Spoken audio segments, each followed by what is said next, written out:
అంటాడు. 2 గంటల 20 నిమిషాల్లో ఉన్న ఒక మంచి సినిమాలో ఒక అమ్మాయి తన జీవితంలో వచ్చిన 8 వర్షాకాలాల గురించి ఉమెన్ పర్స్పెక్టివ్‌ని స్ట్రాంగ్‌గా, పొయిటిక్‌గా, సెన్సిటివ్‌గా చూపిస్తూ ఒక సినిమా తీస్తే దానికి కులం అనే కాన్సెప్ట్‌ని యాడ్ చేశారు. ఇప్పుడు ఆ సినిమా చూడని చాలామంది లేదా కొంతమంది ఆ వీడియో చూసాక ఏమనుకుంటారు?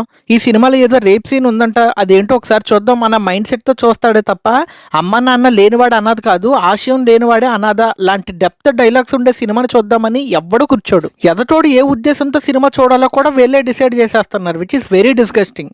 ఈ మూవీని ఆల్రెడీ చూసిన వాళ్ళు ఎవరైనా ఉంటే దయచేసి ఈ ఎంటైర్ సినిమాలో మూర్తి గారు చెప్పినట్టే మీకు అనిపించిందా లేదా అనేది జెన్యూన్గా కామెంట్ చేయండి. ఒకవేళ నిజంగానే ఆయన అడిగినట్టు పలానా కులం వాళ్ళని ఆ పాత్రలో చూపించడమే తప్పు అయితే శ్యామ్ సింగరాయ్ లాంటి మూవీస్లో అలాంటి పాత్రలను చూస్తున్నప్పుడు ఎందుకు తప్పు అనిపించలేదో కూడా కామెంట్ చేయండి. ఎందుకంటే చర్యకు ప్రతిచర్య ఉన్నట్టే ప్రశ్నకి ప్రతి ప్రశ్న అనేది ఒకటి ఉంటుంది, ఉండాలి.